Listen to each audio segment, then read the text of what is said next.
Hi, I'm Ryan Szymanski, curator for Battleship New Jersey Museum and Memorial. And today, we've got another video about a belt. So last week, our video on the cartridge belt that would have been used with one of the 16-inch guns for primers went pretty well. So we've got another type of belt that goes back to World War II that was a much more general issue that we're going to talk about today. This space is the former landing force equipment space, also the Marine storeroom.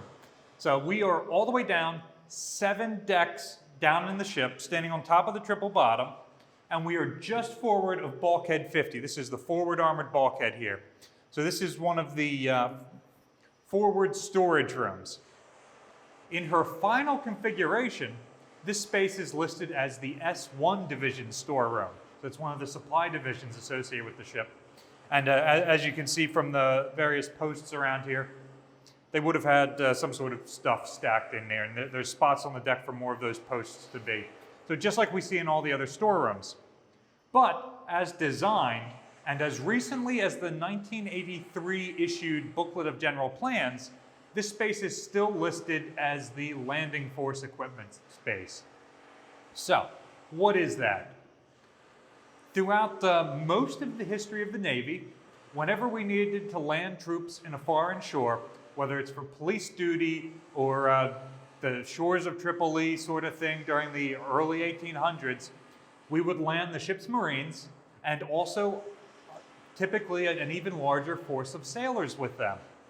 You see battleships landing their sailors for police actions and other sorts of things, all the way up through incursion in Mexico in I want to say 1916, while the rest of the world is already fighting World War I. So it's a very common thing, and although I'm not familiar with Battleship New Jersey ever participating in a landing force like that, other American battleships certainly did, and so she was equipped to be able to do that. The Marines obviously have their own equipment. They would be dressed like you would expect Marines to be dressed when they go ashore. But what kind of equipment did the sailors have? So the ship would have had an inventory of a number of different small arms as built. That would have definitely included the M1 Garand and the 1911 pistol. There would have been a variety of other line-throwing guns, shotguns, and possibly other types of weapons that are famous from that World War II era. Much of the landing force would have just been comprised of sailors being issued rifles and acting as riflemen, basically just manpower. So they would have had the typical cartridge belt that you've seen in all the war movies that has, I think it's 8, it might be 10 pockets that'll hold a stripper clip for an M1 Garand. I don't have one of those on me to show off in today's video, but if you guys are interested, I might pull one out in a future video. I do have the other style of belt which was commonly issued, which is just a standard web belt that you could outfit with a variety of gear. And it is set up the way that most sailors would have had it issued to them with what they needed to form a landing party. Before we get to the belt itself, besides your regular dungarees, the other equipment that a sailor would be issued: a standard US Navy M1 helmet. They would have pulled this from the racks of helmets that were all around the ship, primarily further up. These would not have been stored down here.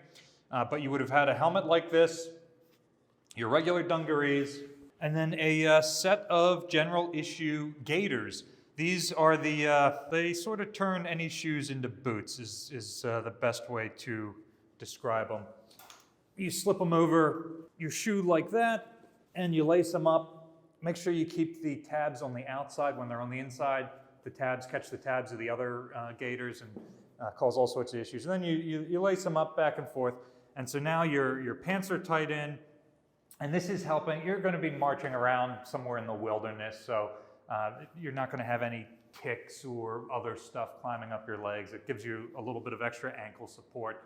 Just keep in mind, sailors might not have the same kind of boots that Marines have that are designed for operating ashore. So these, again, are pretty standard in World War II, and you see them pretty generally issued into the Korean War. So in terms of clothing, that's everything that you're issued.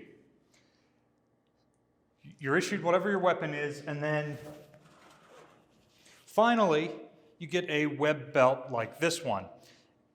Like I said, you'd either have a cartridge belt or one of these, often referred to as the pistol belt. So you notice all the equipment I'm showing you today, with the exception of the helmet, are reproductions that reenactors get.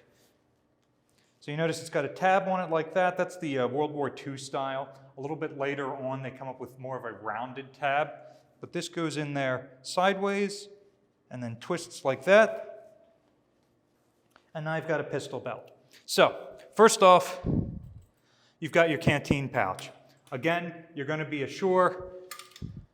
This comes with a canteen cup. This one is actually original World War II issue. This was my grandfather's canteen cup from when he was in the Philippines. And then you've got the canteen itself.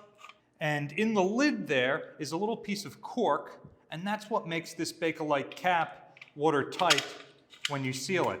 The cork absorbs any water that might be sloshing around in there, and then it swells up, and when you got this cranked down, the lip of the aluminum can is into the cork. So that's pretty much all your sustainment. This is your World War II equivalent of an IFAK, or your individual first aid kit. And essentially, it just comes with a metal tin inside. I don't have the right kind here. It's essentially an Altoids tin that has a single bandage in it. And that is not like your buddy gets wounded, you don't take yours out and bandage him up with it. You go to their belt and you take theirs and wrap it around them, so you still have yours on you if you need it. These would have been the canteen, whether you had the kind that has the cartridges already in it or the pistol belt, you would have been issued one of those as well. Because this is the pistol belt, I've got my holster and my ammunition pouch. So this will hold 2 7-round magazines for the 1911.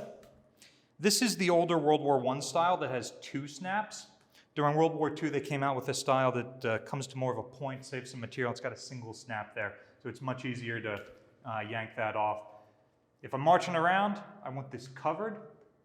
If we're in some sort of defensive situation, I'm not moving too much, I might pop this back and tuck it behind the belt so that those magazines are ready to go. And of course, you've got a leather strap here to tie it to your leg. I've usually seen these discarded. Most of these holsters you find in a surplus store will have that gone. And of course, you've got your 1911 in here.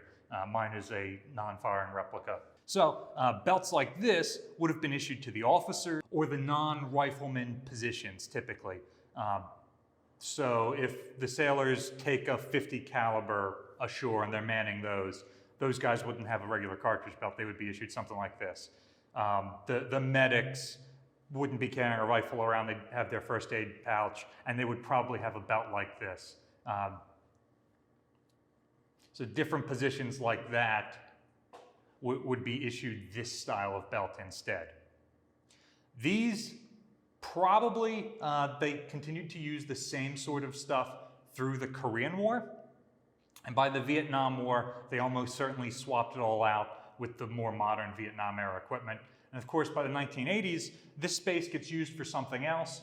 And by then, the US Navy isn't landing forces like this. We still had small arms for the sailors, which was more of a self-defense for the boat. And those are issued from various compartments around the ships, the master-at-arms offices. There's some compartments in the wardroom.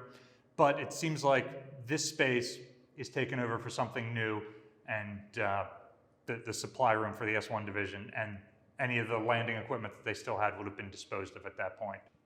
So this style belt, you can see stamped US, has these grommet holes in it that the wires on the various pouches will attach to. This is the World War I equivalent of Molly gear, which was still issued all the way through World War II. The pistol magazine pouch is always supposed to be in that forward location, and in this style belt, there's actually a snap that the pouch snaps into on the belt. You can see it's got this little buttonhole in there. These go away on later manufactured belts. So this is the early style of that. And this belt is adjustable. You'll notice it's got a hook here. You can reduce the size.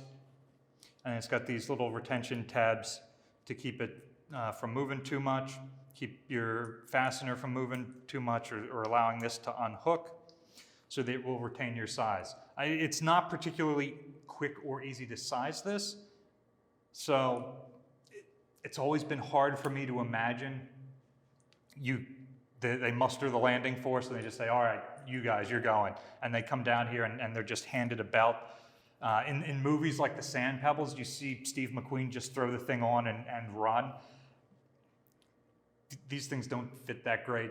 I don't see how they do that without sitting there for 20 minutes and getting the size just right. But you know, the military's hurry up and wait. It's never like in the movies where they're arming themselves and then cuts to them in combat. They've got time in the boat or wherever to get this. So I bet they would just throw this over their shoulder, get in the boat, and then at some point make it fit themselves. Many of the later issues of this belt go from being this tan color to a olive drab color. So your 1945 issues of this and then the stuff they were issuing during Korea and Vietnam. And now, of course, we've come back around to modern equipment tends to predominantly be the tan color. So, what do you think? These old style web belts or modern Molly gear? This color tan, olive drab, or something else? Let us know in the comment section down below. Battleship New Jersey receives operating support from the New Jersey Department of State, also from a number of other businesses and private individuals like yourselves. We really appreciate your support. There's a link in the description below if you'd like to donate to support the museum and our channel. You can also support us by liking, sharing, and subscribing so more people find about us. Thanks for watching.